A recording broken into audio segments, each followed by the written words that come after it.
Shalom, selamat pagi adik-adik, semangat pagi. Aku mau kenal Tuhan, aku mau cinta Tuhan melalui firman-Nya. Nah adik-adik bersyukur pagi hari ini Lausa Mela bisa kembali lagi bersama dengan adik-adik di dalam Renungan Harian Sekolah Minggu GKTB. Nah adik-adik, sebelum kita merenungkan firman Tuhan, mari kita berdoa. Tuhan Yesus, kami bersyukur di pagi hari ini kami kembali lagi boleh bangun dengan kekuatan yang baru daripada Tuhan. Kami bersyukur untuk penjagaan dan perlindungan Tuhan dalam waktu-waktu istirahat kami. Dan Tuhan, pada pagi hari ini kami akan merenungkan firman-Mu. Kiranya Tuhan memberkati kami, biarlah kami dapat memahami kebenaran firman-Mu dan kiranya Engkau juga memberikan kemampuan bagi kami untuk melakukannya. Terima kasih Tuhan Yesus, kami berdoa dan kami bersyukur. Amin. Nah adik-adik, kita akan melanjutkan renungan harian kita, masih berbicara mengenai Daud. Daud yang adalah raja pada waktu itu. Nah adik-adik, kita akan merenungkannya di dalam 2 Samuel pasal yang ke-5 ayat yang ke-6 sampai ayat yang ke-10. Sebelum kita lanjut, mari kita lihat video berikut ini. Lalu raja dengan orang-orangnya pergi ke Yerusalem, menyerang orang Yebus, penduduk negeri itu. Mereka itu berkata kepada Daud, "Engkau tidak sanggup masuk kemari. Orang-orang buta dan orang-orang timpang akan mengenyahkan engkau." Maksud mereka, Daud tidak sanggup masuk kemari. Tetapi Daud merebut kubu pertahanan Sion, yaitu kota Daud. Daud telah berkata pada waktu itu, "Siapa yang hendak memukul kalah orang Yebus, haruslah ia masuk melalui saluran air itu." Hati Daud benci kepada orang-orang timpang dan orang-orang buta. Sebab itu orang berkata, Orang-orang buta dan orang-orang timpang tidak boleh masuk bait. dan Daud menetap di kubu pertahanan itu dan menamainya kota Daud. Ia memperkuatnya sekelilingnya, mulai dari Milo ke bagian dalam. Lalu makin lama makin besarlah kuasa Daud, sebab Tuhan Allah semesta alam menyertainya.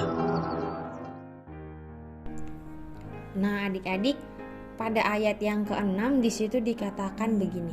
Lalu raja dengan orang-orangnya pergi ke Yerusalem menyerang orang Yebus, penduduk negeri itu. Mereka itu berkata kepada Daud, "Engkau tidak sanggup masuk kemari. Orang-orang buta dan orang-orang timpang akan mengenyahkan engkau." Maksud mereka, Daud tidak sanggup masuk kemari. Nah adik-adik, ini merupakan suatu perjalanan Daud atau suatu kisah yang dialami Daud ketika dia resmi menjadi raja pada waktu itu. Nah adik-adik, maksud perkataan dari orang Yebus ini adalah Daud itu tidak sanggup mengalahkan mereka. Daud tidak punya kekuatan untuk mengalahkan mereka. Tetapi apa yang dilakukan Daud? Daud tidak mundur, Daud tidak ciut, dan Daud tidak gentar sama sekali dengan perkataan daripada orang Yebus ini.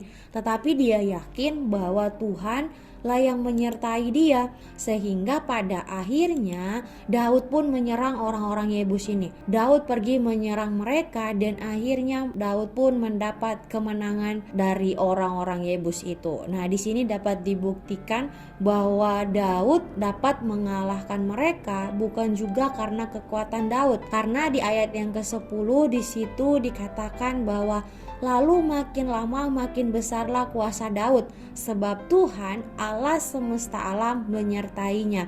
Jadi Daud dapat mengalahkan orang-orang Yebus, mengalahkan lawannya bukan karena kekuatan Daud, tapi dia orang yang takut akan Tuhan, orang yang sungguh-sungguh percaya kepada Tuhan, bahkan mengandalkan Tuhan, sehingga akhirnya Tuhanlah yang menyertai Daud. Tuhanlah yang membuat Daud menang daripada orang-orang atau lawan-lawannya Daud. Nah, adik-adik yang dikasihi oleh Tuhan kita Yesus Kristus, mungkin orang lain bisa melihat kita bahwa kita tidak mampu melakukan sesuatu. Mungkin orang lain meremehkan kita.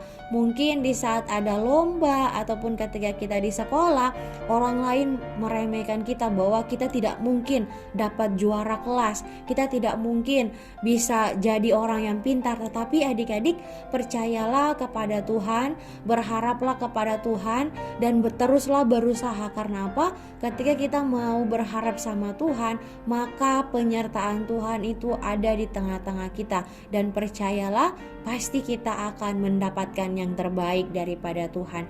Nah, seperti firman Tuhan yang berkata di dalam Yeremia 17 ayat 7, diberkatilah orang yang mengandalkan Tuhan, yang menaruh harapannya pada Tuhan. Amin. Untuk kebenaran firman Tuhan, mari kita berdoa. Tuhan Yesus, kami bersyukur untuk kebenaran firman Tuhan di pagi hari ini. Tuhan, ajarkan kami untuk terus mengandalkan Tuhan, untuk terus percaya kepada Tuhan, sehingga apapun yang terjadi dalam kehidupan kami, kesulitan yang kami alami pun dapat kami lewati bersama-sama dengan Tuhan. Terima kasih Tuhan, kami berdoa dan kami bersyukur Tuhan yang akan menolong kami dengan orang tua kami di tengah-tengah aktivitas di hari ini. Di dalam nama Tuhan Yesus kami berdoa. Amin. Nah, adik-adik, demikianlah renungan kita di pagi hari ini. Kiranya Tuhan memberkati kita semua dan tetap jaga kesehatan ya. Sampai jumpa pada renungan harian selanjutnya. Bye-bye.